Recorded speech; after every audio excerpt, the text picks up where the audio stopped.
नमस्कार। आकाशवाणी से प्रस्तुत है समाचार संध्या।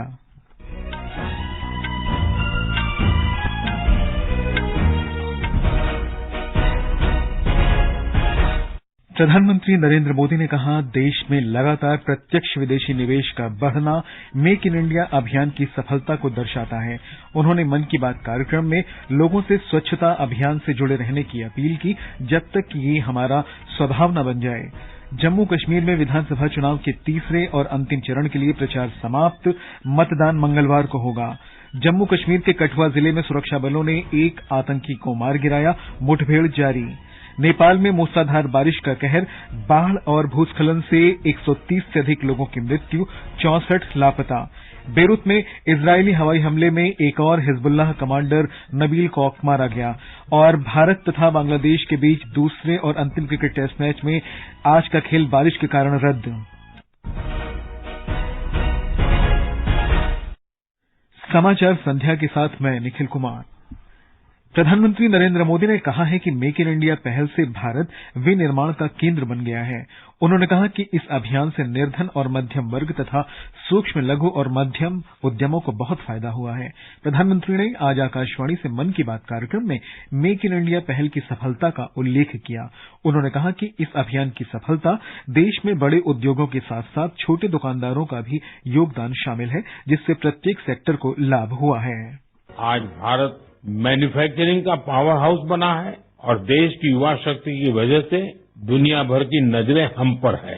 ऑटोमोबाइल्स हो, टेक्सटाइल्स हो, एविएशन हो, इलेक्ट्रॉनिक्स हो या फिर डिफेंस, हर सेक्टर में देश का एक्सपोर्ट लगातार बढ़ रहा है।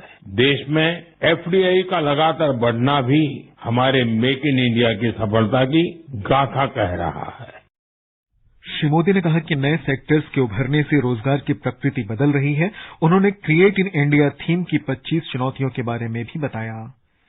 प्रधानमंत्री ने कहा है कि स्वच्छ भारत मिशन की सफलता से ही कचरे से कंचन का मंत्र लोगों में लोकप्रिय हो रहा है। 2 अक्टूबर 2014 को शुरू किए गए इस मिशन के 10 वर्ष पूरे हो गए हैं।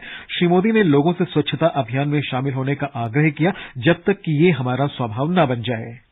स्वच्छता को लेकर जारी अभियान से हमें ज्यादा से ज्यादा लोगों को जोड़ना है। ये जब तक हमारा स्वभाव बन जाए स्वच्छता, तब तक करने का काम है। मेरा आप सबसे आग्रह है कि आप भी अपने परिवार, दोस्तों, पड़ोसियों या सहकर्मियों के साथ मिलकर स्वच्छता अभियान में हिस्सा जरूर लें।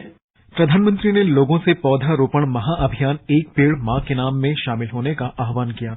उन्होंने कहा कि इसके आश्चर्यजनक परिणाम मिले हैं जो प्रेरणादायी हैं।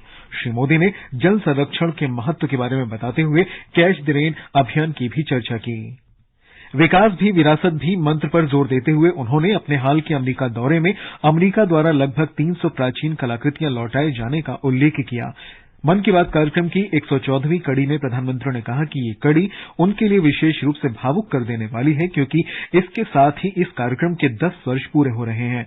उन्होंने आकाशवाणी, दूरदर्शन और प्रसार भारती से जुड़े लोगों की सराहना करते हुए कहा कि उनके अथक प्रयासों से ही ये कार्यक्रम इस महत्वपूर्ण पड़ाव तक पहुंच सका है। प्रधानमंत्री ने लोगों को आगामी त्योहारों की शुभकामनाएं दी हैं। प्रसार भारती के अध्यक्ष नवनीत सहगल ने आकाशवाणी पर मन की बात कार्यक्रम के दौरान अपने संबोधन में प्रसार भारती, आकाशवाणी और दूरदर्शन की सराहना करने के लिए प्रधानमंत्री नरेंद्र मोदी का आभार व्यक्त किया है। प्रधानमंत्री ने मन की बात कार्यक्रम में मध्य प्रदेश के झांसी जिले की जल सहेली के नाम से प्रसिद्ध जल स्वयं सेवकों का उल्लेख किया।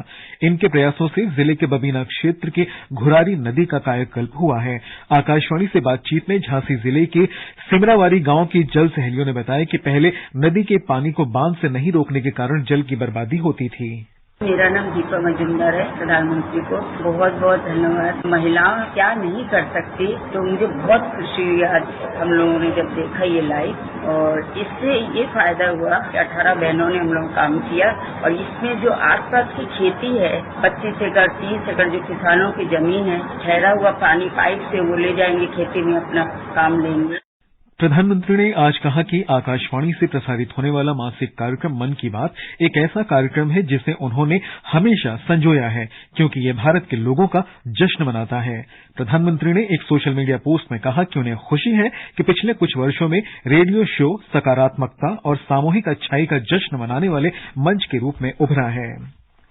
प्रधानमंत्री नरेंद्र मोदी ने आज वीडियो कॉन्फ्रेंस के माध्यम से महाराष्ट्र में 11,200 करोड़ रुपए से अधिक की विभिन्न परियोजनाओं की आधारशिला रखी और कई का उद्घाटन किया। श्री मोदी ने इन परियोजनाओं का उल्लेख करते हुए कहा कि महाराष्ट्र महान व्यक्तियों का प्रेरणा स्थल रहा है और आज यहां विकास का नया अध्याय शुरू हो रहा है। महाराष्ट्र को नए संकल्पों के साथ बड़े लक्ष्यों की जरूरत है। इसके लिए हमें पुणे जैसे हमारे शहरों को प्रगति का, अर्बन डेवलपमेंट का सेंटर बनाना जरूरी है। और ब्यौरा हमारी संवाददाता से। प्रधानमंत्री नरेंद्र मोदी ने पुणे मेट्रो की स्वारगेट से कात्रज एक्सटेंशन की आधारशिला रखी। उन्होंने बिडकीन औद्योगिक क्षेत्र का भी लोकार्पण किया और विश्वास जताया कि ये औद्योगिक क्षेत्र बड़े निवेश और रोजगार के नए अवसर उपलब्ध कराएगा। उन्होंने कहा कि समाज में परिवर्तन लाने में महिलाओं की भूमिका अत्यंत महत्वपूर्ण है। पुणे में सावित्रीबाई फुले के पहले बालिका विद्यालय के स्मारक की आधारशिला भी प्रधानमंत्री ने रखी। अंकिता आप्टे, आकाशवाणी समाचार, मुंबई। ये समाचार हमारी वेबसाइट www.newsonair.gov.in और हमारे news on AIR mobile app पर भी उपलब्ध हैं। छोटे किसानों की शक्ति, कोऑपरेटिव की शक्ति और भारतीय नस्ले पशुओं की शक्ति मिलकर एक अलग ही ताकत बनती है। इस ताकत को बढ़ाने और डेयरी के विकास में जुटे पशुपालकों, तकनीशियनों व डेयरी सहकारी समितियों को प्रोत्साहित करने के उद्देश्य से पशुपालन एवं डेयरी विभाग दे रहा है राष्ट्रीय गोपाल रत्न अवार्ड, जिसमें इस बार से पूर्वोत्तर क्षेत्र को भी शामिल किया जा रहा है। आवेदन के लिए awards.gov.in पर जाएं या अपने नजदीकी कॉमन सर्विस सेंटर, पशु चिकित्सालय या पशुपालन और डेयरी विभाग से संपर्क करें। आवेदन 30 सितंबर 2024 तक। समाचार संध्या में आपका फिर स्वागत है। जम्मू कश्मीर विधानसभा चुनाव के तीसरे और अंतिम चरण के लिए प्रचार अभियान समाप्त हो गया है। इस चरण में 7 जिलों की 40 विधानसभा सीटों पर 1 अक्टूबर को मतदान होगा और 39,18,000 से अधिक मतदाता अपने मताधिकार का इस्तेमाल करेंगे।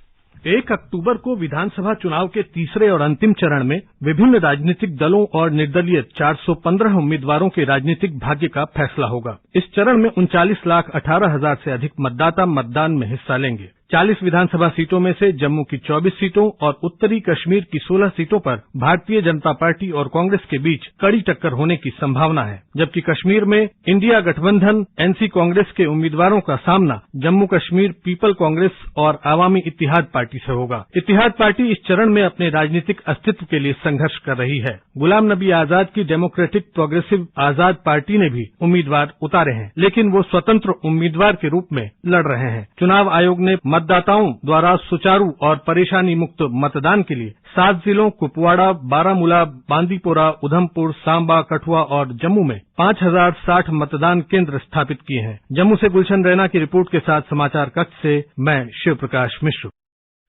इधर हरियाणा में एक ही चरण में 90 विधानसभा सीटों पर 5 अक्टूबर को मतदान होगा। दोनों राज्यों में मतगणना 8 अक्टूबर को होगी। लोक जनशक्ति पार्टी आर के अध्यक्ष और केंद्रीय मंत्री चिराग पासवान ने कहा है कि उनकी पार्टी झारखंड विधानसभा चुनाव में अपने उम्मीदवार खड़ा करेगी। आज बोकारो में पत्रकारों से बातचीत में श्री पासवान ने कहा कि सहयोगी दलों से बातचीत चल रही है। हम लोग आगामी झारखंड में होने वाले विधानसभा चुनाव में कि हम लोग तैयारी कर रहे हैं, चुनाव हम लोग लड़ेंगे। गठबंधन के तहत हम लोग चुनाव लड़ते हैं या अकेले हम लोग चुनाव लड़ते हैं, ये बातचीत हो रही है। मुझे लगता है नोटिफिकेशन जब तक आएगा तब तक ये तमाम बातें तय कर दी। इस बीच मार्क्सवादी कम्युनिस्ट पार्टी ने आगामी महाराष्ट्र विधानसभा चुनावों में 12 सीटों पर चुनाव लड़ने की मांग दोहराई है। पार्टी के राज्य सचिव डॉक्टर उदय नारकर ने कहा कि उनकी पार्टी महाविकास अघाड़ी से अपनी मजबूत आधार वाली 12 सीटों की मांग कर रही है। इन सीटों की सूची 2 महीने पहले ही अघाड़ी के वरिष्ठ नेताओं को दी गई थी। तमिलनाडु में युवा कार्य और खेल मंत्री उदयनिधि स्टालिन को आज शाम राजभवन में राज्यपाल आरएन रवि ने उप मुख्यमंत्री पद की शपथ दिलाई। उनके साथ 4 और मंत्रियों को भी मंत्री पद की शपथ दिलाई गई। वहीं 4 मंत्रियों को मंत्रिमंडल से हटा दिया गया है। वाणिज्य और उद्योग मंत्री पीयूष गोयल ने कहा है कि मेक इन इंडिया के समान ही ब्रांड इंडिया भी महत्वपूर्ण है। उन्होंने कहा कि भारत में निर्मित उत्पाद को विश्व में अच्छे गुणवत्ता वाला उत्पाद माना जाता है। श्री गोयल ने आज नई दिल्ली में उत्पादन से जुड़ी प्रोत्साहन PLI योजना के लाभार्थी कंपनियों के मुख्य कार्यकारी अधिकारियों के साथ चर्चा के दौरान ये बात कही। श्री गोयल ने आशा व्यक्त करते हुए कहा कि इस योजना से 2 लाख करोड़ रुपए से अधिक का निवेश देश में आएगा। Expectation is that we will land up with an investment of upward of 2 lakh crores through the encouragement or the kick-starting that the PLI schemes have given in these 14 sectors. I'm not even including the investments coming into the semiconductor industry, which could itself be upward of 2 lakh crores. ये समाचार आकाशवाणी से प्रसारित किए जा रहे हैं। ताजा समाचार जानने के लिए आप हमारे social media handle X @AIR News Hindi को फॉलो कर सकते हैं। समाचार संध्या में आपका फिर स्वागत है। जम्मू कश्मीर में सुरक्षा बलों के अभियान में कठुआ जिले के एक गांव में आज एक आतंकी मारा गया। जिले की बिलावर तहसील के कोग मंडली में मुठभेड़ स्थल से आज दोपहर को एक आतंकी का शव बरामद किया गया। गांव में दूसरे दिन भी व्यापक तलाशी अभियान चलाया जा रहा है। इस दौरान आतंकियों द्वारा सुरक्षा बलों के एक दल पर गोलीबारी में एक पुलिसकर्मी की मृत्यु हो गई और 2 अधिकारी घायल हो गए। जम्मू कश्मीर के राजौरी जिले के थाना मंडी सब डिवीजन में आतंकवादियों और सुरक्षा बलों के बीच मुठभेड़ शुरू हो गई है।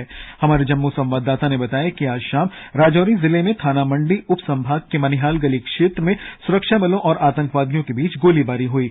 पूरे क्षेत्र की घेराबंदी कर आतंकवादियों को पकड़ने के लिए अतिरिक्त बलों की तैनाती की गई है। खबरों के अनुसार 2 से 3 आतंकवादी इस क्षेत्र में छिपे हुए हैं। नेपाल के गृह मंत्रालय ने देश में बाढ़ और भूस्खलन से अब तक 132 लोगों की मृत्यु होने की पुष्टि की है। मंत्रालय ने कहा है कि काठमांडू घाटी में 68 लोगों, बागमती क्षेत्र में 45, कोसी क्षेत्र में 17 और मध्य प्रदेश में 2 लोगों की मृत्यु हुई है। 64 लोग लापता हैं और 61 घायल हुए हैं। नेपाल के सशस्त्र बल ने अब तक 3626 लोगों को सुरक्षित बचाया है। इधर केंद्र सरकार ने बाढ़ के संकट से निपटने के लिए बिहार सरकार को हर संभव सहायता का आश्वासन दिया है। गृह राज्य मंत्री नित्यानंद राय ने आज पटना में बाढ़ की स्थिति की समीक्षा की। बाद में श्री राय ने बताया कि राज्य के विभिन्न हिस्सों में राष्ट्रीय आपदा मोचन बल की 11 टीमें तैनात की गई हैं।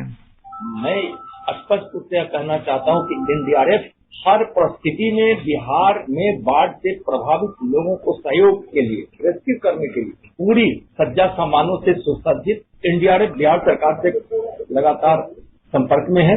SDRF भी NDRF के साथ काम कर रही है। इजरायली डिफेंस फोर्स ने बेरूत में एक हवाई हमले में हिजबुल्लाह के कमांडर नबील खौफ के मारे जाने की पुष्टि की है। वो हिजबुल्लाह की प्रिवेंटिव सिक्योरिटी यूनिट और कार्यकारी परिषद का सदस्य था। एक रिपोर्ट। इजरायली रक्षा बलों के अनुसार विभिन्न रैंकों के लेबनानी सशस्त्र गुट के 20 अन्य लोग बेरूत में एक भूमिगत मुख्यालय में मौजूद थे। नागरिक इमारतों के नीचे स्थित इस मुख्यालय से वे इजरायल के खिलाफ हिजबुल्लाह के अभियानों की देखरेख कर रहे थे। रिपोर्टों से यह भी संकेत मिलता है कि हिजबुल्लाह नेता नसरल्लाह का शव बरामद कर लिया गया है। बेरूत में इजरायली ऑपरेशन में ईरान के इस्लामिक रिवोल्यूशनरी गार्ड्स कॉर्प्स के डिप्टी कमांडर की मृत्यु हो गई है। उधर ईरान के विदेश मंत्री ने कहा कि डिप्टी कमांडर की मौत का जवाब दिया जाएगा, जो ईरान और इजरायल के बीच तनाव बढ़ने का संकेत है। इस बीच IDF ने गाजा में 1 किलोमीटर लंबी सुरंग को नष्ट कर दिया है। दुबई से विनोद कुमार की रिपोर्ट के साथ समाचार कक्ष से मनीषा खन्ना। कानपुर के ग्रीन पार्क स्टेडियम में भारत और बांग्लादेश के बीच दूसरे क्रिकेट टेस्ट मैच के तीसरे दिन का खेल मैदान गीला होने के कारण रद्द कर दिया गया। बांग्लादेश ने पहले दिन 3 विकेट पर 107 रन बनाए थे। कल दूसरे दिन का खेल भी वर्षा के कारण नहीं हो सका था। 2 मैचों की श्रृंखला में भारत 1-0 से आगे है। जूनियर महिला हॉकी राष्ट्रीय चैंपियनशिप का 14वां संस्करण कल से रांची में शुरू हो रहा है। इस ट्रॉफी के लिए 26 टीमें एक दूसरे का मुकाबला करेंगी। और अंत में मुख्य समाचार एक बार फिर। प्रधानमंत्री नरेंद्र मोदी ने कहा, देश में लगातार प्रत्यक्ष विदेशी निवेश का बढ़ना मेक इन इंडिया अभियान की सफलता को दर्शाता है। उन्होंने मन की बात कार्यक्रम में लोगों से स्वच्छता अभियान से तब तक जुड़े रहने की अपील की जब तक कि ये हमारा स्वभाव न बन जाए। जम्मू कश्मीर में विधानसभा चुनाव के तीसरे और अंतिम चरण के लिए प्रचार समाप्त। मतदान मंगलवार को होगा। जम्मू कश्मीर के कठुआ जिले में सुरक्षा बलों ने एक आतंकवादी को मार गिराया। मुठभेड़ जारी। नेपाल में मूसलाधार बारिश का कहर, बाढ़ और भूस्खलन से 130 से अधिक लोगों की मृत्यु, 64 लापता और बेरूत में इजरायली हवाई हमले में एक और हिजबुल्लाह कमांडर नबील खौफ मारा गया। इसके साथ ही समाचार संध्या का ये अंक समाप्त हुआ। नमस्कार।